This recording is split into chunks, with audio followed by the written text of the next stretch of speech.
आप सभी का स्वागत है स्वस्थ किसान कार्यक्रम में। मैं हूं आदित्य कुमार। कोरोना एक ऐसी बीमारी है जिसने पूरी दुनिया को घुटनों पर लाकर खड़ा कर दिया है। ना दिखाई देने वाला एक ऐसा वायरस जिसके आगे बड़ी बड़ी ताकतें भी बेबस नजर आई। एक ऐसी महामारी जो लाखों लोगों को लील गई है। एक ऐसी त्रासदी जिसने सरहदों को भी बौना साबित कर दिया है। कुछ दिनों की खामोशी के बाद कोरोना एक बार फिर से दस्तक दे रहा है। 13 अप्रैल तक देश में कोरोना के सक्रिय मामलों की संख्या 45,000 के आसपास थी। इसमें हर रोज कई हजार नए केस आजकल जुड़ रहे हैं। अच्छी बात यह है कि भारत ने कोविड टीकाकरण अभियान को बहुत ही आक्रामकता के साथ लागू किया है और इस बार रिकवरी रेट भी करीब 99% है, जो कि काबिल तारीफ है। स्वस्थ किसान कार्यक्रम में आज हम कोरोना की वापसी पर ही चर्चा करने वाले हैं। जानेंगे कि ये वापसी कितनी खतरनाक है, हमारे पास सुरक्षा के कौन कौन से उपाय हैं, किन सावधानियों को अपनाकर हम इसकी चपेट में आने से बच सकते हैं। जी हाँ, हमारा आज का विषय है कोरोना, लक्षण और बचाव। मैं फिर से विषय दोहरा दूं, कोरोना, लक्षण और बचाव। अगर आप इस बारे में कुछ पूछना चाहते हैं, समाधान चाहते हैं, तो निसंकोच अभी हमें इसी समय फ़ोन कर सकते हैं। जी हाँ, हमारे टोल फ्री नंबर हैं 1800113060 और 1800113061। इस फ़ोन पे आपका कोई भी पैसा नहीं लगना है। आज के विषय पे बात करने के लिए हमारे बीच 5 एक्सपर्ट्स, 5 मेहमान मौजूद है। आइए आपका उनसे परिचय करा देते हैं। हमारे पहले मेहमान हैं डॉक्टर एस.के. शर्मा। आप एम्स के मेडिसिन विभाग के अध्यक्ष रह चुके हैं। डॉक्टर साहब, आपका स्वागत है। हमारे दूसरे मेहमान हैं प्रोफेसर संजीव सिन्हा। आप एम्स के मेडिसिन डिपार्टमेंट में प्रोफेसर के पद पर हैं। आपका भी वेलकम है डॉक्टर साहब। हमारी तीसरी मेहमान है डॉक्टर ऋचा अग्रवाल। आप एम्स में ही क्रिटिकल केयर यूनिट की प्रोफेसर हैं। आपका भी वेलकम है मैडम। हमारे चौथे मेहमान हैं डॉक्टर अनिमेश रे, जो एम्स में मेडिसिन डिपार्टमेंट में एसोसिएट प्रोफेसर हैं। आपका भी स्वागत है डॉक्टर साहब। इसके अलावा हमारे साथ स्काइप पे डॉक्टर अरविंद कुमार हैं, जो एम्स में ही के मेडिसिन डिपार्टमेंट में एडिशनल प्रोफेसर हैं। आपका भी वेलकम है डॉक्टर साहब। और हमारे साथ कार्यक्रम में जुड़ने के लिए आप सभी का बहुत बहुत हम स्वागत करते हैं। बातचीत शुरू होने से पहले देख लेते हैं एक विशेष रिपोर्ट।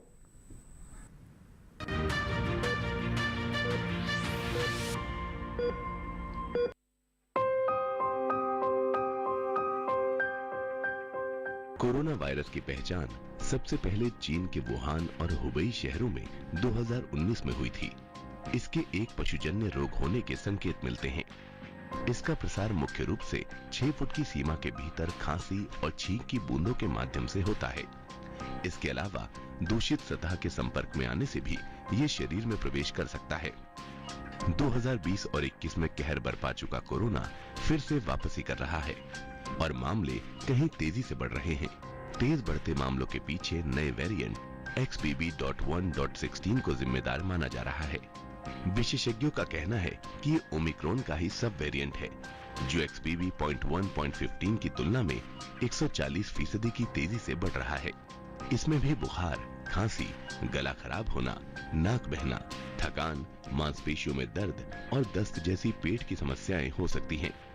हालांकि विशेषज्ञों का ये भी कहना है कि सब वेरिएंट होने की वजह से ये ज्यादा खतरनाक नहीं है, फिर भी सावधानी बहुत जरूरी है। वर्तमान में WHO XBB.1.5 के अलावा 6 दूसरे variant BQ.1, BA.2.75, CH.1.1, XBB, XBF और XBB.1.16 की निगरानी कर रहा है। भारत सरकार भी कोविड संक्रमण से निपटने की तैयारियों को परख रही है।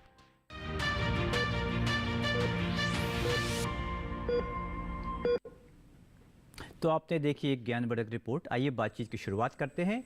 मेरा पहला सवाल डॉक्टर एस.के. शर्मा आपसे है। डॉक्टर साहब, अभी जो फिर से कोविड की आहट सुनाई दे रही है और केसेस दिन ब दिन बढ़ रहे हैं, इसको आप किस तरीके से देखते हैं डॉक्टर साहब? और मैं एक सवाल में और जोड़ना चाहूँगा, अगर आजकल किसी व्यक्ति को बुखार के साथ गले में दर्द, नाक और कान में समस्याएं हों, साथ में उनको शरीर में दर्द की शिकायत हो, तो उसको क्या समझा जाए? देखिए, जब पेशेंट इन सिम्टम जो आपने एनलिस्ट किए हैं इनसे प्रेजेंट करता है तो ये कहना मुश्किल है। जैसे आजकल सीजनल फ्लू का भी मौसम है जी और कोविड भी हो सकता है। जी सो पेशेंट को देख के उसके सिम्टम से हम नहीं कह सकते कि कोविड है या सीजनल फ्लू है, जो जैसे H1N1, H3N2, जी H5N1, N1। जी सो ये वायरसेस भी हो सकते हैं जी और ये दोनों ही जो वैरायटी के वायरसेस हैं, इलनेसेस हैं, जी ये काफ़ी घातक होती हैं, स्पेशली जो ज़्यादा उम्र के लोग हैं जी जिनको बहुत सारी कोमॉर्बिडिटीज़ हैं। सो ये इम्पोर्टेंट हो जाता है कि हम उनका टेस्टिंग करवाएं। जी इस जो अभी जो सर्ज हुआ है, रीसेंट सर्ज, जी। उसमें एक लक्षण ऐड हुआ है जो है आँखों का।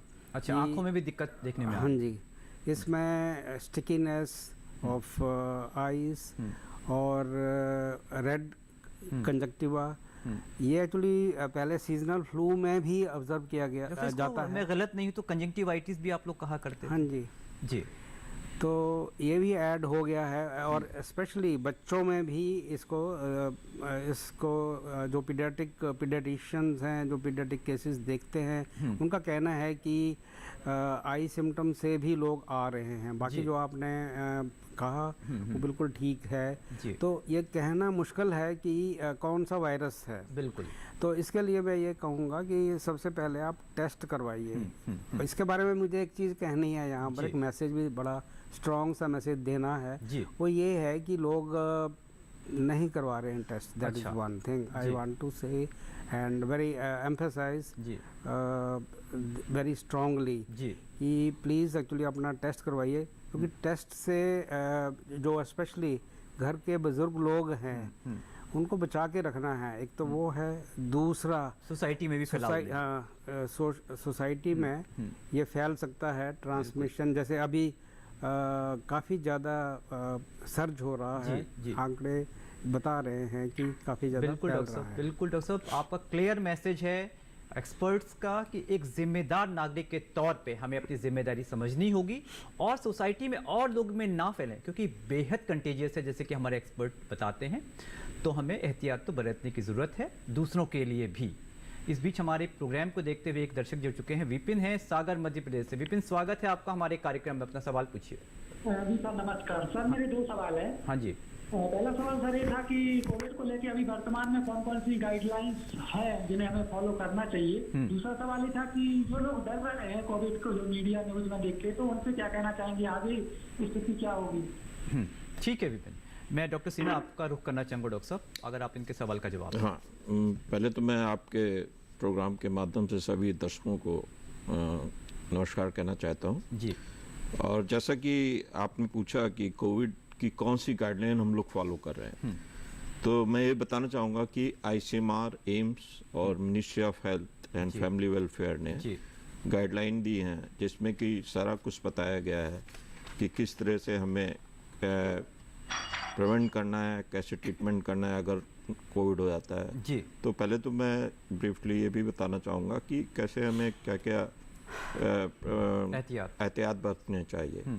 तो अगर किसी को खांसी है तो उससे हमें 2 फुट की दूरी रखनी है। जी और साथ में ये भी ध्यान रखना है, जो सबसे इम्पोर्टेंट चीज़ है कि आप अगर कहीं बाहर जा रहे हैं और या कोई सोशल गैदरिंग में जा रहे हैं जहाँ भीड़ भाड़ एरिया में, मार्केट में जा रहे हैं, तो आपको मास्क लगा के रखना है। प्रेफरेबली N95 मास्क है।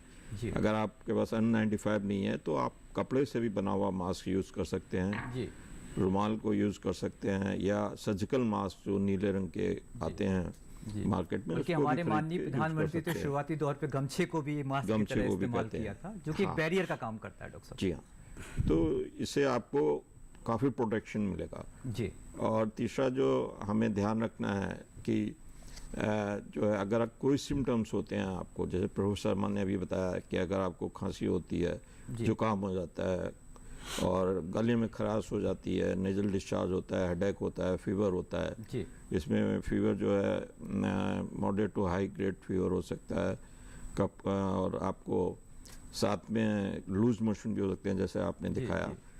हेडेक, सीवियर हेडेक होता है, जॉइंट पेन हो जाता है, बॉडी में मसल एक हो जाता है। तो ये सब सिम्टम्स अगर हैं तो आपको तुरंत अपने डॉक्टर से, नियर बाय डॉक्टर या जो मेडिकल फैसिलिटी है वहाँ पर जाकर आपको जांच करवानी चाहिए। और कोविड टेस्ट जो हम गवर्नमेंट सेटअप में फ्री ऑफ कॉस्ट होता है। बिल्कुल।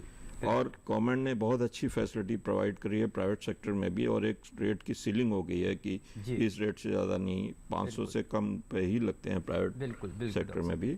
और साथ में अगर आपको उस एरिया में पहले से इन्फ्लुएंजा के पेशेंट मिले हैं तो आप इन्फ्लुएंजा का टेस्ट भी करा के रूल आउट कर सकते हैं। बिल्कुल बिल्कुल। तो दूसरा, जैसे और गाइडलाइन के बारे में मैं और एक चीज़ बताना चाहूँगा कि आयुष्मान ने इसको 3 तरह से डिवाइड किया है, mild, moderate and severe disease में। माइल्ड डिजीज में जब पेशेंट को हेडेक होगा, फीवर होगा, जो सिम्टम्स मैंने बताया, साथ में उसका सिचुएशन अगर आप लेंगे तो ऑक्सीजन सिचुएशन वो मेंटेन करके रखता है।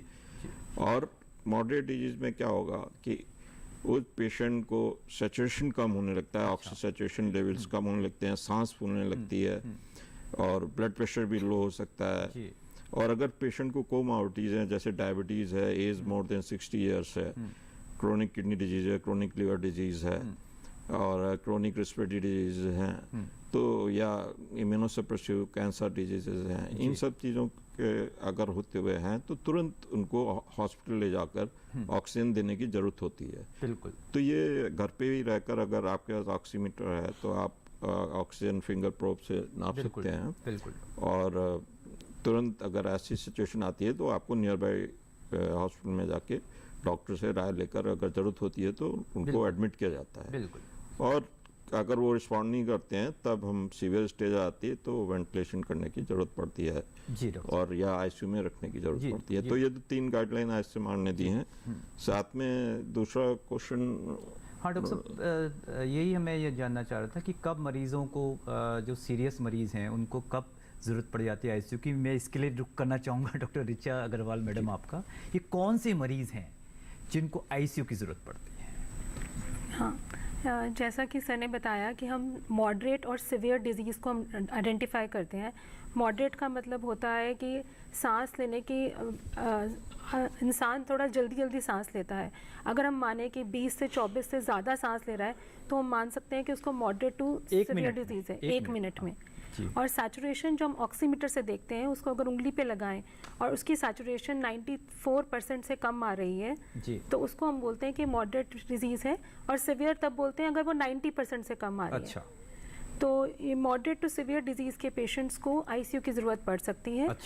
और सिवेरिटी जो होती है डिजीज़ की उन लोगों में होती है जिनको पहले प्रॉब्लम्स हैं कुछ, जैसे जिनको कोई लंग डिजीज़ है या फिर हार्ट की बीमारी है, जैसे डॉक्टर सिन्हा ने बताया कि कोमॉर्बिड कंडीशन, कोमॉर्बिड है, या कोई किडनी बीमारी है या कैंसर के मरीज़ हैं या और दवाइयों पे हैं, तो उन सब लोगों को आईसीयू की आवश्यकता पड़ सकती है।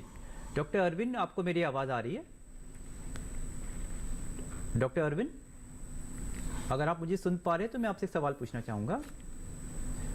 डॉक्टर अरविंद को शायद हमारी आवाज़ पहुंच रही है। डॉक्टर रे, आपका रुख करना चाहेंगे। डॉक्टर साहब, जो वर्तमान हालात हैं इस वक्त, ऐसे हालात में एक आम आदमी किस तरीके से अपने आप को सेफ रख सकता है? जी धन्यवाद। तो ये बहुत ही अहम एक सवाल है कि कैसे हम लोग अपना बचाव कर सकते हैं। देखिए, ये कोविड से हम लोग लगभग 3 साल से जूझ रहे हैं। हम लोग को कुछ हद तक पता है कैसे इससे बचाव करना है। जो हम लोग 3 साल से कर रहे हैं वही चीज़ हम लोगों को अभी रिपीट करना है। तो वो क्या क्या कर सकते हैं? पहला है कि कोविड के टीकाकरण, उससे वो हम लोग को कंप्लीट करना है। आप अगर एलिजिबल है टीका लेने के लिए तो आपको कोविड के टीकाकरण करना बहुत ज़रूरी है। ये हो गया। दूसरा जो इम्पोर्टेंट है कि जैसे सर ने बताया कि कहीं आप बाहर जा रहे हैं तो फिज़िकल डिस्टेंसिंग बहुत इम्पॉर्टेंट है। 2 गज की दूरी वो हम लोग फॉलो करें। अगर आप कहीं बंद जगह पे जा रहे हैं और जहाँ पे भीड़ भाड़ है तो उधर पे भी ज़रूरी है कि आप एक तो अवॉइड करें, और अगर अवॉइड आप नहीं कर पा रहे हैं तो आप मास्क के इस्तेमाल करें। मास्क में भी हम लोग ऑलरेडी बात कर चुके हैं कि N95 या सर्जिकल मास्क की यूज़ कर सकते हैं। बिल्कुल। और जो इम्पोर्टेंट है कि हम लोगों को खुद सेल्फ अवेयर होना पड़ेगा। हम लोगों को अगर मान लीजिए बुखार हो रहा है तो उसको हम लोग नज़रअंदाज ना करें, हम लोग कोशिश करें उसको टेस्ट करें, और जब तक वो टेस्ट का रिज़ल्ट नेगेटिव नहीं आता है, हम लोग का बुखार रुक नहीं जाता है, तो कोशिश ये करना है कि हम लोग उसको, वो बीमारी को किसी और को फैलने से बचाए। तो इसके लिए जो ज़रूरी है कि आप खुद को आइसोलेट करें। घर में बुज़ुर्ग है, बच्चे हैं, डायबिटिक पेशेंट है, तो उनसे भी आप अलग रहें, अलग घर में रहें, अलग रूम में रहें। और घर में भी मास्क के इस्तेमाल करें। घर में भी खाना पीना ऐसे आप उसका अरेंजमेंट करें ताकि आपसे किसी और को सिम्टम्स या फैल ना पाए। बिल्कुल। डॉक्टर शर्मा साहब, फिर से आपका रुख करना चाहेंगे। डॉक्टर साहब, आमतौर पे होता ही है कि ऑफिस में, कार्यालयों में जो नौकरी करने जाते हैं, क्योंकि रोजी रोटी तो लोग को कमानी ही है, उस दौरान लोग डिस्टेंस, दूरी जो है वो मेंटेन नहीं कर पाते हैं, तो उनको आपका क्या सुझाव रहेगा डॉक्टर साहब? नहीं, डिस्टेंसिंग देखिए, चलो ये आपने काफ़ी इम्पोर्टेंट क्वेश्चन पूछा है। डिस्टेंसिंग तो रखना पड़ेगा, स्पेशली जिस इंसान को या जिस एम्प्लॉई को सिम्टम्स हैं, तो उसको, वो तो ऑफिस ना आए तो ही अच्छा है, और वो टेस्ट करवाए, नंबर 1। दूसरा, इवन जो ऑफिसेज, क्राउडेड ऑफिसेज हैं, वहाँ पर डिस्टेंसिंग ज़रूरी है। ज़रूरी नहीं है कि सिम्टम्स हों जी, क्योंकि ये देखा गया है, जैसे हम बाद में बात करेंगे लॉन्ग कोविड की भी, एसिम्प्टोमेटिक में भी इन्फेक्शन हो सकती है। अच्छा। और वो उस पीरियड में हो सकता है कि जब वो ट्रांसमिट करे जी। या फिर पेशेंट, कई बार होता है पेशेंट है, उसको फीवर है, वो दवाई पैरासीटामोल खा रहा है, बता नहीं रहा है क्योंकि वो एब्सेंटिज्म वगैरह में वो छुट्टी नहीं लेना चाहता किसी वजह से, तो ये भी इम्पोर्टेंट कॉज है।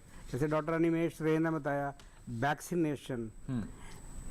अब प्लीज़, एक्चुअली जो आंकड़े बता रहे हैं इस वक्त भारतवर्ष में, फर्स्ट डोज 75% को लगी है, सेकेंड डोज रफली 70% को लगी है, थर्ड डोज 15% को लगी है। सो मेरी रिक्वेस्ट जो सुन रहे हैं इस प्रोग्राम को, उनसे ये है कि वैक्सीनेशन तीनों डोज कंप्लीट करवाएं। पर अभी एक और भी इशू आ रहा है कि वैक्सीन का डिमांड एंड सप्लाई डिस्क्रिपेंसी भी आ रही है, उसको सरकार पूरा उसके तरफ ध्यान दे रही है, परंतु ये हर नागरिक का रिस्पॉन्सिबिलिटी हो जाती है कि वो अपना डोजेज पूरी करवाए। जैसे मैं क्लिनिक में पेशेंट देख रहा हूँ, किसी को कोई भी डोज नहीं लगी हुई है, किसी को 1 लगी हुई है, किसी को 2, बट भारतवर्ष के आंकड़े भी यही बता रहे हैं। बिल्कुल डॉक्टर साहब, हमारी भारत सरकार, स्वास्थ्य मंत्रालय समय समय पर उन्होंने एक पूरा एक कीर्तिमान स्थापित किया है। अगर हम अपने देश की बात करें, वो तो प्रयासरत है, लेकिन हमें आगे आना पड़ेगा। जो लोग छूट गए हैं, वो अपने लिए, अपने परिवार के लिए, उन्हें आगे आके वॉलंटरली ये लगाना चाहिए, क्योंकि घर जाके भी सरकार ने व्यवस्था की थी कि घर में लगे, लेकिन कई लोग किसी वजह से नहीं लगाते, तो नुकसान उनका ही है। यही हमारे एक्सपर्ट कहना चाह रहे हैं। डॉक्टर अरविंद, आपको मेरी आवाज आ रही है? डॉक्टर अरविंद, अगर आप लाइन पे हैं तो, डॉक्टर अरविंद, आपको मेरी आवाज आ रही है? आवाज सुन पा रहा हूं। हाँ जी, हाँ जी। हमारे एक दर्शक हैं नंद स्वरूप, बाराबंकी से। नंद स्वरूप, आपका स्वागत है, अपना सवाल पूछिए।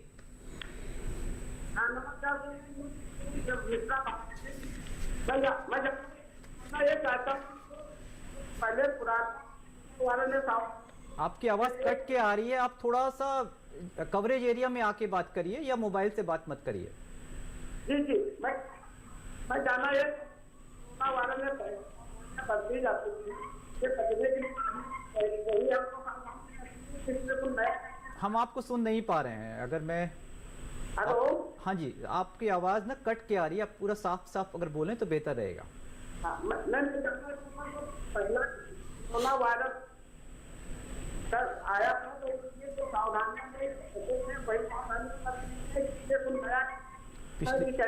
क्या पिछली बार कोरोना आया था? फिर से रिपीट करिए, क्या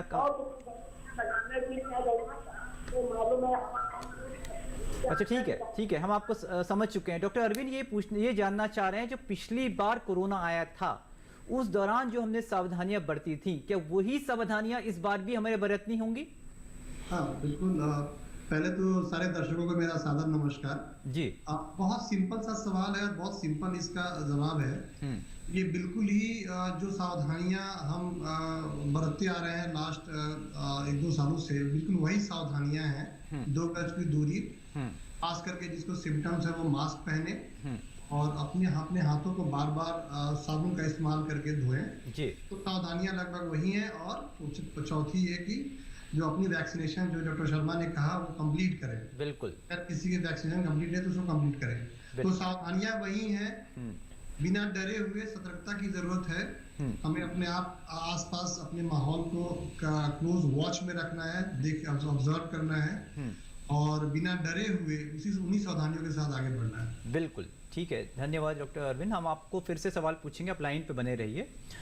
डॉक्टर सिन्हा, मैं आपका रुख करना चाहूँगा। डॉक्टर साहब, अगर हम फ्लू, एक कॉमन फ्लू जिसको जो कि हर साल आता है और आप लोग एडवाइस भी करते हैं सीनियर सिटीजन और इम्यूनो कम्प्रोमाइज लोगों को फ्लू वैक्सीन, उसमें और आम कोविड में किस तरह हम डिफ्रेंशिएट, किस तरह हम अंतर कर सकता है एक इंसान, मोटा मोटा अगर आप बताएं?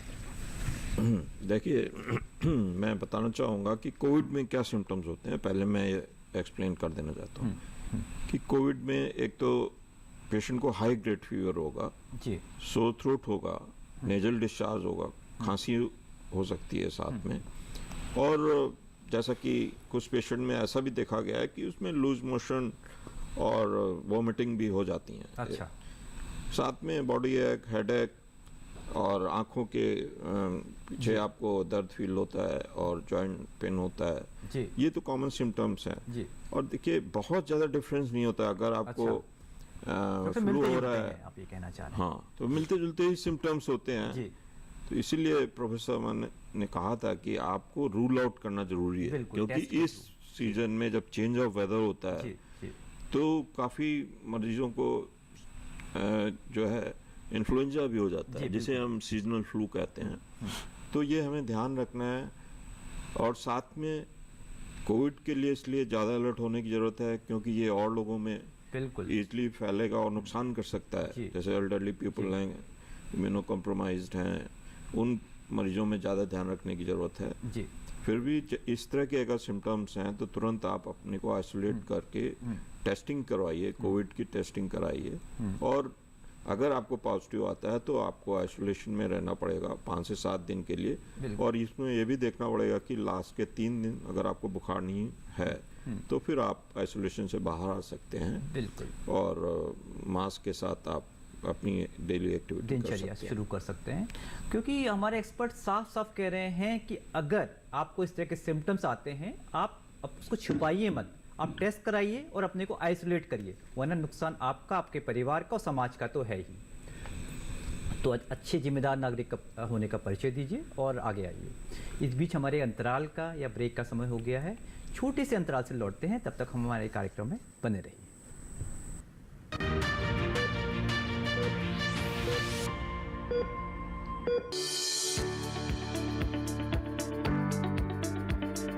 कृषि और पशुपालन है एक दूसरे के पूरक। घर आंगन से लेकर व्यावसायिक फार्म तक,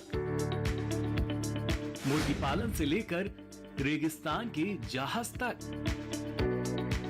बीमारियों से अब पशुपालक ना हो परेशान। विशेषज्ञ करेंगे आपकी समस्या का समाधान। जुड़िए हमसे, पूछिए अपने सवाल। ईमेल के जरिए भी आप हमारे साथ जुड़ सकते हैं। हमारी ईमेल आईडी है ddkisanapc@gmail.com। हमारे टोल फ्री नंबर हैं 1800-113060 और 1800-113061। देखिए अपना पशु चिकित्सक हर रविवार शाम 6:30 बजे दूरदर्शन किसान चैनल पर।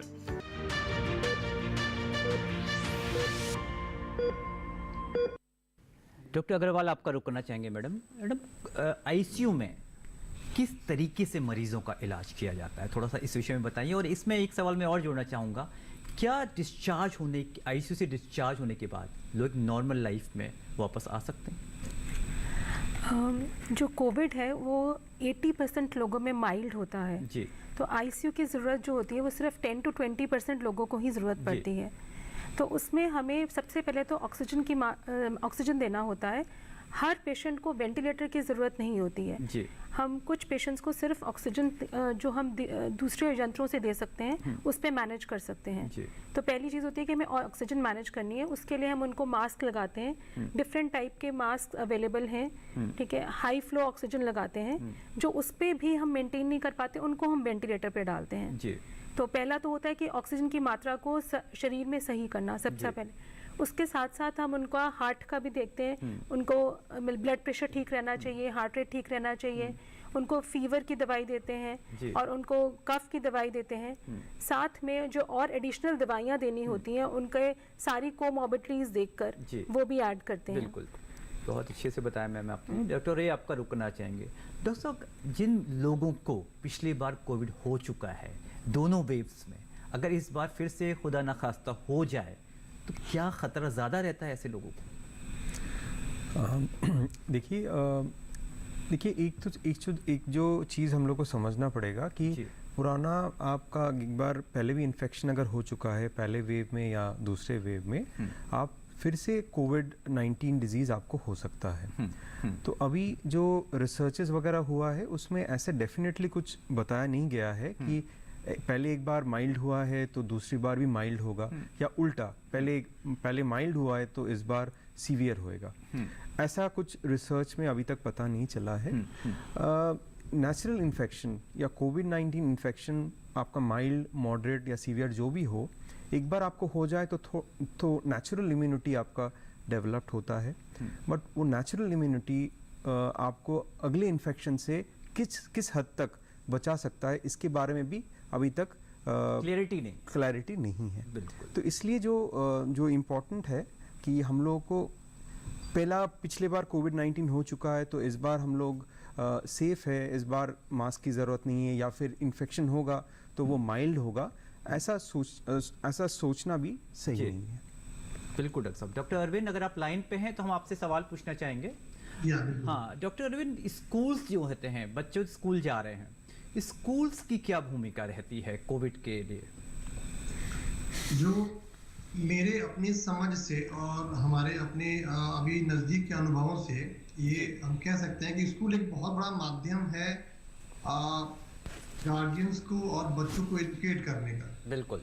जो कोविड उपयुक्त बिहेवियर है, जो स्वभाव है, जिसके बारे में हम आपके माध्यम से चर्चा कर रहे हैं, अखबारों के माध्यम से चर्चा करते हैं, तो ये एक स्कूल जो है एक बहुत सशक्त माध्यम हो सकता है गार्जियंस को, पेरेंट्स को और बच्चों को एजुकेट करने का। क्योंकि बच्चे जो है एक माध्यम है वायरस को कैरी करने का, but at the same time they can carry ये जो इंफॉर्मेशन, जो सूचना है, जो कोविड से बचाव के जो तरीके हैं, वो उनको बहुत अच्छे से वो समझ सकते हैं, वो कैरी कर सकते हैं। बिल्कुल। तो स्कूल अभी आज के टाइम में मैं इसको इस नजरिए से देखता हूँ कि वो एक माध्यम बनेगा एजुकेट करने का। जी। दूसरा ये है कि जैसे कि हमने नजदीक में देखा है, मतलब अपने पुराने अनुभवों से, कि स्कूल ने बहुत ही सतर्कता के साथ बहुत ही रिस्पॉन्सिबल रवैया अपनाया है। जी। जब हमने देखा है कहीं कहीं किसी कॉर्नर में बहुत सर्जेस हुए हैं तो उस हिसाब से स्कूल ने अपने आप को क्लोज और ओपन किया है। बिल्कुल। आज के समय में ये कहना जरूरी होगा कि हम जो देख रहे हैं, आज लगभग हम 50,000 केसेस के आसपास हैं और ज्यादा सीवियर केसेस हम नहीं देख रहे हैं। मतलब ज्यादातर केसेस माइल्ड हैं। जी।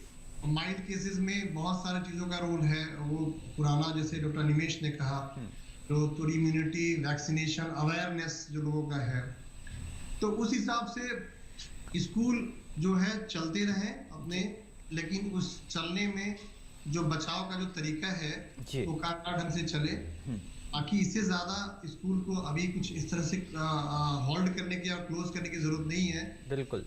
हमें डिसेमिनेट करने का, जो सूचना को बढ़ाने का एक तरीका अपनाना स्कूल को देखना चाहिए। बिल्कुल डॉक्टर साहब, आप ये कहने की कोशिश कर रहे हैं कि हमें कोविड एप्रोप्रिएट बिहेवियर को अपनाते हुए चीजें खुली रखनी है, बंद करने की फिलहाल जरूरत नहीं है। अगर हम हम वो उपाय करेंगे तो काफी हद तक अपने को, अपने परिवार को, अपने समाज को सुरक्षित रख सकते हैं।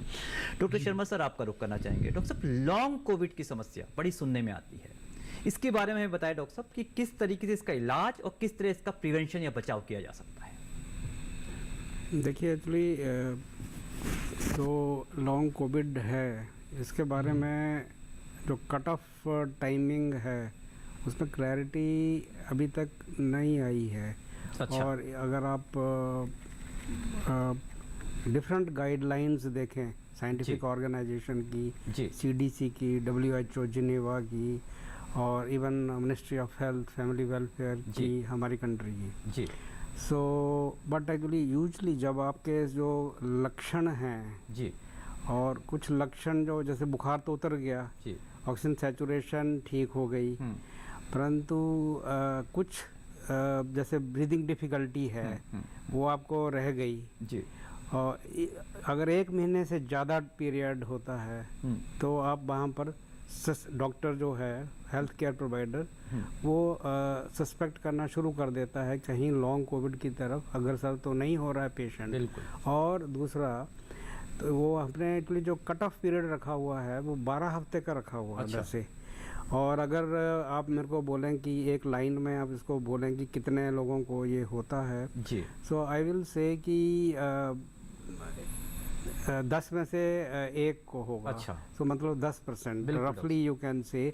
बट एक्चुअली जो फिगर्स हैं, आंकड़े हैं, वो बहुत ही वेरिएबल हैं। अच्छा। अब फर्स्ट और जब मैंने इसके लेक्चर भी लिए हैं जी। तो मेरा ये कहना है कि recovery from long Covid is a function of time. Okay. Time means actually कि जैसे जैसे समय पास होता जाएगा तो इससे रिकवरी हो जाएगी। जैसे हम देखते हैं सिटी में जो चेंजेस होती हैं, so over a period of time वो अपने आप ठीक होती जाती हैं, बहुत कम रह जाती हैं और फिर डिसअपियर भी हो सकती हैं। तो long follow up, long time follow up is required, that is very important in these patients. पर जैसे लॉन्ग कोविड के लक्षण हैं, फिटीग, ऑटो प्रोपोर्शन फिटीग अगर किसी को हो, थकान बने रहे, हाँ जी, और cognitive dysfunction, memory disturbances, sleep disturbances, hair fall etcetera, ये सारे ही जो लक्षण हैं ये लॉन्ग कोविड के अंदर आते हैं। अच्छा। और दूसरी चीज़, एक बड़ा स्ट्रॉन्ग मैसेज यहाँ भी जाना चाहिए कि लॉन्ग कोविड को अगर प्रिवेंट करना है कैसे। एक तो जो अभी जिसका जिक्र हमने किया, कोविड एप्रोप्रिएट बिहेवियर, ताकि कोविड हमें ना हो। और जैसे अभी बोला गया कि दूसरी बार अगर हुआ, अच्छा मेरे पास कुछ ऐसे पेशेंट हुए जिनको 4 बार हुआ। जी जी। तो इस तरह की सेटिंग में लॉन्ग कोविड के होने के ज़्यादा चांसेस होते हैं। और ये भी हो सकता है कि सेकंड एपिसोड या थर्ड एपिसोड ज़्यादा सीवियर हो। पर जैसे अभी बताया गया कि अभी जो करंटली जो सर्ज हो रही है इसमें ज़्यादातर पेशेंट्स माइल्ड केसेस हैं। और लॉन्ग कोविड में ऐसी कोई निश्चित दवाई नहीं है, परंतु प्रिवेंशन जैसे वैक्सीनेशन है। ये कंपेलिंग एविडेंस है इस वक्त कि जिनको वैक्सीन की पूरी 3 डोज लगी हुई हैं एडिशनल, और बाहर की कंट्री में तो 4थी डोज भी लग रही है इनफैक्ट। तो हमारी कंट्री में थोड़ा सा इशू डिमांड एंड सप्लाई का है, क्योंकि पॉपुलेशन इतनी ज़्यादा है। तो 4th डोज देना शायद पॉसिबल अभी नहीं है। तो इसकी कोई अभी जो नेशनल पॉलिसी है उसको उन्होंने इसको डिस्कस नहीं किया है। सो ये in due course of time it will be clear. But again the message is कि वैक्सीनेशन इज वेरी इंपॉर्टेंट। बिल्कुल, हमारे माननीय प्रधानमंत्री इस बात पर बार बार जिक्र करते हैं कि आप आइए वैक्सीन लीजिए। कुछ लोगों ने तो बूस्टर डोज भी नहीं ली है, तो 4th डोज की बात करना बेमानी रहेगा। सरकार तो अपनी तरफ से प्रयासरत है, हमें आगे आने की ज़रूरत है। मैं डॉक्टर सिन्हा आपका रुख करना चाहूँगा कि ईमेल आई है डॉक्टर साहब। मिसिस गंगा जी हैं, इनकी आयु 75 ईयर्स से है। उनको हाई बीपी और माइल्ड डिमेंशिया की प्रॉब्लम है। इनके घर के लोग ऑफिस जाते हैं और इनका सवाल है कि ये किस प्रकार कोविड इन्फेक्शन से बच सकती हैं, और इनको कोविड इन्फेक्शन हो गया तो घर पे रह के क्या ये ठीक हो पाएंगी? हाँ देखिए, ये एल्डरली फीमेल है, आई थिंक उम्र मोर देन 60 ईयर्स है जी, और डिमेंशिया है इनको साथ में। माइल्ड डिमेंशिया लिखा है, माइल्ड डिमेंशिया है। वो एज के साथ चेंजेस आते रहते हैं। जी जी जी।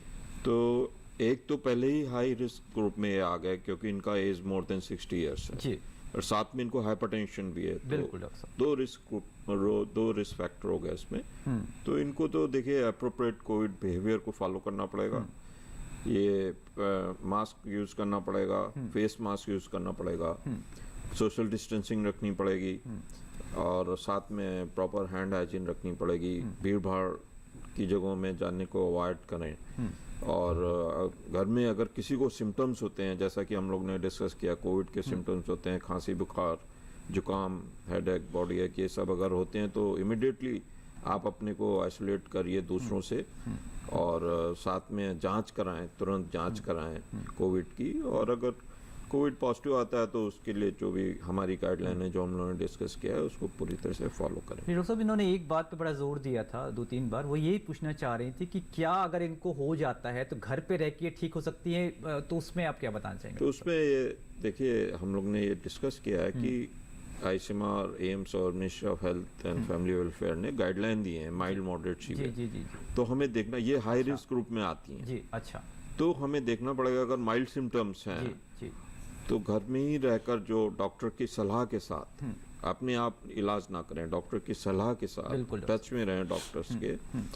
और अगर माइल्ड सिम्टम्स हैं, उनका ऑक्सीजन सैचुरेशन नॉर्मल रहता है और वो फीवर के लिए जो सिम्टोमेटिक ट्रीटमेंट डॉक्टर देते हैं वो सारा ट्रीटमेंट फॉलो करें। फीवर के लिए क्रोसिन लें, पैरासीटामोल लें और पानी पीते रहें, अपने को हाइड्रेट करके रखें। अच्छा। ब्लड प्रेशर नापते रहें, अगर blood pressure normal high BP की मरीज, ऑक्सीजन सैचुरेशन ठीक रहता है आपका, आपको चक्कर नहीं आते हैं और आपकी सांस नहीं फूलती है, सीवियर बाउट ऑफ कफ नहीं होते हैं, लूज मोशंस नहीं होते हैं, तो आप घर में ही रहकर भी मैनेज कर सकते हैं। बट आपको बहुत ही क्लोजली वॉच करना पड़ेगा। अगर जरूरत होती है तो तुरंत ही आप अपने नियर बाय हॉस्पिटल में जाएं और डॉक्टर जांच करेगा। अगर आपको भर्ती की जरूरत है तो तुरंत भर्ती करें। बिल्कुल। डॉक्टर अग्रवाल, आपका रुख करना चाहेंगे मैडम? और साथ में मैं ये भी बताना चाहूंगा कि पैनिक ना हो, परेशान ना हो, अपने डॉक्टर से सलाह करते रहें, तो घबराने की जरूरत नहीं होगी। यही आपका संदेश है डॉक्टर साहब। डॉक्टर अग्रवाल, आपसे ये पूछना चाहूँगा, जैसे कि अभी हमने इनकी ईमेल आई थी डॉक्टर मिसेस गंगा जी की, इस कौन से मरीज मैडम जो होते हैं जिनको जो कि गंभीर स्थिति हो जाती है, इनको आईसीयू में भर्ती करने की जरूरत पड़ती है, तो किस कैटेगरी? जैसे कि ये पेशेंट है, इनकी एज ज़्यादा है, 60 ईयर से ऊपर है, ब्लड प्रेशर के मरीज़ हैं, साथ में डिमेंशिया भी है, और इनके जो घर में लोग हैं वो बाहर जा रहे हैं, तो उनको एक्सपोजर हो रहा है। बिल्कुल। तो इनको हो सकता है कोविड, ये ठीक कह रहे हैं, पर इनको हाई रिस्क भी है सिवियर होने का। अच्छा। ये इनको सिवियर हो सकता है, तो इनको बचाव ज़्यादा करना पड़ेगा, अपने आप को संभाल के रखना पड़ेगा, और जैसे भी किसी को भी लक्षण आते हैं घर में, उससे आइसोलेट होना पड़ेगा। अच्छा मैम, हाँ, बहुत अच्छे से बताया। मैं डॉक्टर रे आपका रुख करना चाहूँगा। डॉक्टर साहब, ये बताइए कि जो गर्भवती महिलाएं हैं, क्या उनको भी वैक्सीन लगानी चाहिए? और अगर किसी व्यक्ति को कोविड हो गया तो उसको कितने दिन तक अपने आप को आइसोलेट रखना चाहिए? हाँ जी, देखिए, गर्भवती महिला को भी वैक्सीन लग सकता है। तो कोविड वैक्सीन देखा गया है कि प्रेग्नेंट वुमेन जो है वो भी ले सकते हैं। अच्छा। तो प्रेगनेंसी में कोविड वैक्सीन, बहुत लोग ऐसे सोचते हैं कि वैक्सीन लेने से कुछ नुकसान हो सकता है, पर ऐसा बिल्कुल नहीं है। कोविड वैक्सीन लेने से बल्कि जो प्रेग्नेंट वुमेन है उनको कोविड होने का चांस कम हो जाता है, प्री टर्म लेबर या बच्चे को नुकसान होने का चांस भी कम हो जाता है। तो मेरा मैसेज ये रहेगा कि गर्भवती महिलाओं को भी कोविड के टीकाकरण करना चाहिए। अच्छा, कोई इनको प्रॉब्लम नहीं है, ले सकती हैं, आराम से ले सकती हैं। बिल्कुल। डॉक्टर अरविंद, आपका रुख करना चाहेंगे डॉक्टर साहब? हाँ, प्लीज। अच्छा, वैसे कई बार क्या होता है कि पता ये भ्रांति भी हो सकती है, लेकिन कुछ लोगों में ये कहने सुनाई देता है कि जब से उन्होंने बूस्टर डोज ली है तो कुछ हृदय संबंधी समस्याएं हो गई हैं, तो इस विषय में आप कुछ बताना चाहेंगे डॉक्टर साहब? कुछ साइड इफेक्ट्स पूरी क्लैरिटी के साथ बताना चाहेंगे कि ऐसी मिथ्या ना पालें। और ये देखिए, ये बेसिकली क्या होता है कि इस तरह के इंफॉर्मेशन अगर समाज में, कम्युनिटी में, जब समुदाय में जब डिसमिनेट होता है तो ये और जो है लोगों को जो सही चीजें उससे दूर ले जाता है, भ्रमित करती है डॉक्टर साहब, भ्रमित करता है जी। तो इस भ्रम में ना जाएं। और ये जो आपके पास जो सबसे बड़ा हथियार है आज के समय में जी, वो है कोविड वैक्सीन। तो कृपया करके अगर आपने वैक्सीन नहीं लगवाया होगा, तीनों वैक्सीन, तो आप तीनों वैक्सीन अपने पूरी करें, क्योंकि यही एक हथियार है जो आपको गंभीर कोविड से बचाएगा। बिल्कुल। और देखिए, ये कोविड का स्ट्रेन जो है अभी बदला, दूसरे वैरायटी आ गया, लेकिन भी माइल्ड है, अब ये माइल्ड रहेगा, अगला भी माइल्ड रहेगा, इसके बारे में आप नहीं प्रिडिक्ट कर सकते हैं, ये इसका अनुमान आप नहीं लगा सकते हैं, बट ये जरूर कह सकते हैं और ये प्रामाणिकता के साथ कह सकते हैं कि आज के समय में जो आपके पास जो भी वैक्सीनेटेड हैं उनको गंभीर बीमारी से वो बच रहे हैं। तो ये बड़ा इंपॉर्टेंट मैसेज है। बिल्कुल डॉक्टर साहब, यहीं पे एक सवाल मैं एक और जोड़ना चाहूंगा, अगर किसी व्यक्ति को बुखार की समस्या हो तो उसे यात्रा करनी चाहिए या नहीं करनी चाहिए? देखिए, इसमें सबसे जो जरूरी तो ये है कि अगर बुखार है और बुखार का जो इनिशियल 1 और 2 डेज है उसमें अगर आप खास करके कोमोर्बिडिटी के शिकार हैं तो जल्द से जल्द टेस्ट करवाएं। अगर आप कोमोर्बिड नहीं भी हैं और आप इस कंडीशन में है कि आप बहुत लोग एक्सपोज कर सकते हैं, जैसे यात्रा करने की बात कही, तब तो यात्रा करने के पहले अवश्य ही टेस्ट करवाएं। बिल्कुल। और इस बात को सुनिश्चित कर लें कि आप कोविड नेगेटिव है, तब आप यात्रा करें, वो भी डॉक्टरी सलाह के साथ। आज के संदर्भ में ये बहुत जरूरी हो जाता है, खास करके जब हम इन्फ्लुएंजा और कोविड दोनों साथ साथ झेल रहे हैं, तो ये समझना बहुत जरूरी हो जाता है कि जो ग्रुप है जिसमें कोविड के ट्रीटमेंट की जरूरत है, जो माइल्ड वाले और जो उनके साथ कोमोर्बिडिटी है, और जो इन्फ्लुएंजा है जिनको ट्रीटमेंट दिया जा सकता है, तो आज के समय में दोनों का ट्रीटमेंट अवेलेबल है। बिल्कुल। तो बड़ा जरूरी है खास करके इस समय में कि हम सेग्रीगेट कर लें कि ये इन्फ्लुएंजा है कि कोविड है, क्योंकि दोनों का ट्रीटमेंट अवेलेबल है। जी बिल्कुल। ये जरूरी है जो आपने कहा कि हम टेस्ट करके इस बात पे पता कर लें कि हम किस बात से सफर कर रहे हैं। बिल्कुल एकदम क्लैरिटी के बाद ही डिसाइड करें। और इस बीच हमारे अंतराल का ब्रेक का समय हो गया है, छोटे से ब्रेक से लौटते हैं।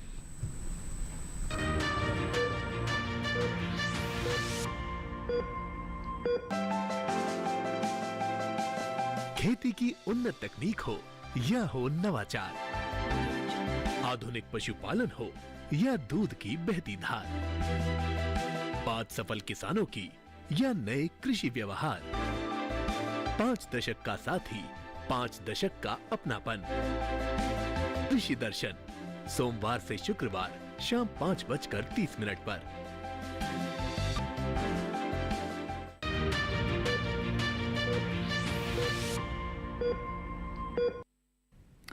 ब्रेक के बाद आप सभी का स्वागत है। डॉक्टर शर्मा सर, फिर से आपका रुख करना चाहेंगे। डॉक्टर साहब, हाल में अभी अपने सर्ज की बात की, तेजी की बात की, डॉक्टर साहब किन राज्यों में ये तेजी दिखाई दी कोविड के केसेस में, और में कौन से वेरिएंट देखने को मिले हैं डॉक्टर साहब? ज़्यादातर जो स्टेट्स हैं वो सदर्न स्टेट्स हैं, बट नॉर्थ इंडिया की भी स्टेट्स हैं और महाराष्ट्र भी उसमें शामिल है, और जैसे पुडुचेरी है वहाँ भी है, तमिलनाडु में भी है, केरला में है और हरियाणा में है, even Delhi is also included. अच्छा, तो इज नॉट एक्सेप्शन जी। सो और धीरे धीरे ये बढ़ते जा रहे हैं। डेटा जो है वो इंडिकेट करते हैं कि जो ओमिक्रॉन सब वेरिएंट है इस वक्त जी, जिसका काफ़ी कंट्रीब्यूशन है, बहुत ज़्यादा नहीं है बट 4% तक है जी, वो XBB.1.16 है। और ये यूजुअली इसका जो इतना सर्टन नहीं है rate of transmission, but one can easily conclude कि फास्टर है as compare to previous ones. अच्छा, और सीवियरिटी का डेफिनेटिव नहीं है एविडेंस, बट ऐसे लगता है कि माइल्डर इलनेस है, but actually then we go back to basics. अच्छा, वो हैं vaccination, then this elderly population with comorbidities and COVID appropriate application of COVID appropriate behavior. फिर से वही these are the basics. So there is no escape. जी बिल्कुल doctor साहब, vaccination का भी कोई दूसरा उपाय नहीं है और साथ में कोविड एप्रोप्रिएट बिहेवियर का भी दूसरा उपाय नहीं है, ये तो हमें फॉलो करना ही पड़ेगा। डॉक्टर सिन्हा, आपका रुक करना चाहेंगे। डॉक्टर साहब, अगर किसी व्यक्ति की कोई सर्जरी होनी है, उसने डेट ली हुई है, तो क्या उसे पहले कोविड का टेस्ट कराना चाहिए, उसके बाद सर्जरी के लिए आगे बढ़ना चाहिए? हाँ, देखिए, जब अगर आप सर्जरी की डेट आपको डॉक्टर ने दी है तो वो अगर आपको भर्ती करते हैं तो भर्ती करने से पहले कोविड टेस्ट करा लेते हैं सर्जरी करने से पहले। तो ये तो एक protocol hospital to hospital depend करता है, बट जो हम लोग फॉलो करते हैं एम्स में, तो हम जो है कोविड टेस्ट करा लेते हैं, क्योंकि अगर आपको कोविड है तो सर्जरी अवॉइड करेंगे उस समय हम, अनटिल देयर इज इमरजेंसी जी। अगर I am talking about elective surgery, अगर इमरजेंसी सर्जरी है कोई, तो उसको तो हमने करना टाला ही ना है। जा सके जिसको, जिसको टाला नहीं जा सकता है, करना ही होगा। तो उसमें अगर पॉजिटिव भी है तो उस तरह से हम प्रिकॉशन जी, लेके डॉक्टर सर्जरी करते हैं, क्योंकि हमें लाइफ सेविंग सर्जरी है, तो एक लाइफ सेव करनी है, तो उस समय तो हमें पूरा जो भी कोविड अप्रोप्रिएट अरेंजमेंट करने हैं वो सब करके उसकी सर्जरी करेंगे। बट अगर इलेक्टिव सर्जरी है तो उसमें कोविड पॉजिटिव पेशेंट को हम लोग चाहते हैं कि थोड़ा सा टाइम देके जब वो नॉर्मल हो जाए तब उनकी सर्जरी करते हैं। बिल्कुल। डॉक्टर अग्रवाल, आपका रुक करना चाहेंगे। मैडम ये बताइए कि क्या कोविड एंटीबायोटिक से भी ठीक हो जाता है? नहीं, ये बिल्कुल गलत सोच है। कोविड के लिए कोई एंटीबायोटिक्स काम नहीं करती और कोई भी एंटीबायोटिक्स लेने की ज़रूरत नहीं है। आपके जो भी सिम्टम्स हैं उनका सिम्टोमेटिक ट्रीटमेंट ही होता है। तो कृपया करके कोई भी एंटीबायोटिक्स जो आसानी से मिल जाती हैं उनको मत लीजिए। डॉक्टर रे, आपका रुक करना चाहेंगे। डॉक्टर साहब, घर पे ही रह के एक आम इंसान किस तरीके से खुद का या अपने परिवार का इलाज कर सकता है? हाँ जी, देखिए कोविड-19 जैसे कि बताया गया है कि ज़्यादातर, इसमें मैं एक वर्ड और जोड़ूं डॉक्टर साहब, अस्पताल का रुख कब करने की ज़रूरत पड़ती है? हाँ जी। क्योंकि जो आम जनमानस से हमारा कार्यक्रम देख रहा है, ये कोई साइंटिफिक लोग नहीं है या आम जनता है, तो ये दिमाग हर की सवाल ये दिमाग में रहता है। हाँ जी, देखिए कोविड-19 जैसे कि बताया गया है कि ज़्यादातर ये माइल्ड डिजीज़ेज़ हैं। तो माइल्ड डिजीज़ेज़ में क्या क्या हो रहा है, जैसे बुखार, खांसी, तो इस सब का ट्रीटमेंट तो कॉमन दवा से हो सकता है, जैसे बुखार के लिए पैरासीटामोल, खांसी के लिए खांसी का सिरप। तो ये कॉमन जो दवाई हम लोग यूज़ करते आ रहे हैं बाकी बीमारियों के लिए, वो हम लोग कोविड-19 माइल्ड केसेस में भी यूज़ कर सकते हैं। जैसे कि मैडम ने बताया कि कोई एंटीबायोटिक की ज़रूरत नहीं है कोविड-19 में। तो ज़्यादातर केसेस घर में रह के मरीज़ अपने डॉक्टर के साथ सलाह करके वो उसका इलाज कर सकते हैं। बिल्कुल। अभी कब अस्पताल में जाने की ज़रूरत है? तब ज़रूरत है जब आपको मॉडरेट टू सीवियर डिजीज़ हो रहा है। अच्छा। तो उसके लिए आपको कुछ सिम्टम्स या उपचार को फॉलो करना पड़ेगा। आपको अगर सांस में दिक्कत हो रही है, आपको बहुत तेज़ बुखार आ रहा है, 102, 103 बुखार आ रहा है, बहुत खांसी वो रुक ही नहीं रही है, छाती में दर्द हो रहा है, या कोई मरीज़ को बेहोशी का प्रॉब्लम हो रही है, तो ये सारे प्रॉब्लम्स अगर देखने को मिल रहा है तो ऐसे पेशेंट्स को फिर तुरंत हॉस्पिटल में लेके जाने की ज़रूरत है। बाकी हर कोविड-19 पेशेंट अपने सैचुरेशन देख सकते हैं पल्स ऑक्सीमीटर से। पल्स ऑक्सीमीटर बहुत आसानी से मिल जाता है, उसका प्राइस भी ज़्यादा नहीं होता है। तो सैचुरेशन अगर आप मॉनिटर कर रहे हैं 94% के ऊपर है, आपका सांस का जो रेट है वो बहुत ज़्यादा नहीं है, तो आप फिर घर में रह सकते हैं। अगर सैचुरेशन 94 से नीचे है और आपने वो 2-3 बार चेक करके देख लिया कि वो 94 से नीचे ही आ रहा है, मान लीजिए 92 है, 91 है और 90 के नीचे है, तो इस केस में भी तुरंत हॉस्पिटल में जाने की ज़रूरत है। बिल्कुल। इस बीच हमारे एक और दर्शक जुड़ चुके हैं। स्वागत है आपका हमारे कार्यक्रम में। अपना सवाल पूछिए। हेलो। हेलो, नमस्कार डॉक्टर साहब। हाँ जी, नमस्कार। सवाल पूछिए। सर जी, सवाल ये है कि जैसे जो पहले जो कुछ बताया गया था जी, जो हाथ धोना, अब सर जी जैसे मुंह का मास्क लगाना, बच्ची दूध रखना, कि ये है और कुछ सावधानियां लेनी। अच्छा, डॉक्टर अरविंद, अगर आप लाइन पे हैं तो उनके सवाल का जवाब दे सकते हैं। तो मेरे ख्याल से हमने जस्ट कुछ देर पहले बात किया था इसके बारे में। ये नहीं पूछा कि सावधानियां वही हैं या बदल चुकी हैं। बिल्कुल। तो इसका बिल्कुल सीधा साधा जवाब है कि सावधानियां वही हैं। तो सीधा छोटा सवाल छोटा जवाब, क्योंकि वही सावधानियां हैं, हमें बस सतर्कता के साथ आगे बढ़ना है। बिल्कुल बिल्कुल। डॉक्टर अरविंद, आप हमारे साथ स्काइप से बने रहे और आपने काफ़ी हमारे सवालों का जवाब दिया और आपका हम शुक्रिया कहना चाहेंगे। लगभग हमारे कार्यक्रम का समय समाप्त हो चुका है। अगर एक लाइन में हमें आप कोई संदेश देना चाहे तो दे सकते हैं। मैं ये कहना चाहूँगा कि ये जो समय है ये कतई डरने का समय नहीं है, बस ये समय जो है सतर्क होने का है। और मेरे से यही संदेश है। बहुत अच्छा संदेश है आपका। और डॉक्टर शर्मा सर, आपका रुख करना चाहेंगे। डॉक्टर साहब, अभी अगर डॉक्टर साहब बात करें एक आम आदमी को घर पे, क्योंकि कई लोग क्या कर रहे थे, पिछले जो वेव थी उसमें लोग होर्डिंग कर रहे थे, चीज़ों को इकट्ठा कर रहे थे कि बाज़ार से ख़त्म ना हो जाए, और कई दवाइयाँ तो मार्केट में बहुत महंगी बिक रही थी। तो क्या संदेश डॉक्टर साहब आप देना चाहेंगे कि आम जनता, आम जनमानस को क्या करना चाहिए, क्या नहीं करना चाहिए? ये आपने पहला जो प्रश्न किया है या स्टेटमेंट है कि होर्डिंग, देखिए एक्चुअली ये तो रिस्पॉन्सिबिलिटी का जॉब नहीं है, और स्पेशली जो केमिस्ट लोग हैं या जो सप्लाई करते हैं मेडिसिन्स को, ये अभी भी मैंने एक्चुअली 3-4 दिन पहले की बात है कि मुझे किसी पेशेंट के लिए डेकाड्रॉन टेबलेट चाहिए थी जी। सारी दिल्ली में ढूंढ लिया, कहीं डेकाड्रॉन की टेबलेट मिल ही नहीं रही जी डॉक्टर साहब। और मैंने फिर किसी अपने पर्सनल फ्रेंड को फ़ोन किया जिसकी केमिस्ट की बहुत बड़ी चेन है दुकानों की, तो उसने कहीं से 10 टेबलेट अरेंज करवा दी। सो ये सिचुएशन, मेरी हाथ जोड़ के रिक्वेस्ट है केमिस्ट लोगों से भी कि रिस्पॉन्सिबिलिटी का टाइम है और इसमें मेडिसिन्स को होर्ड मत करिए।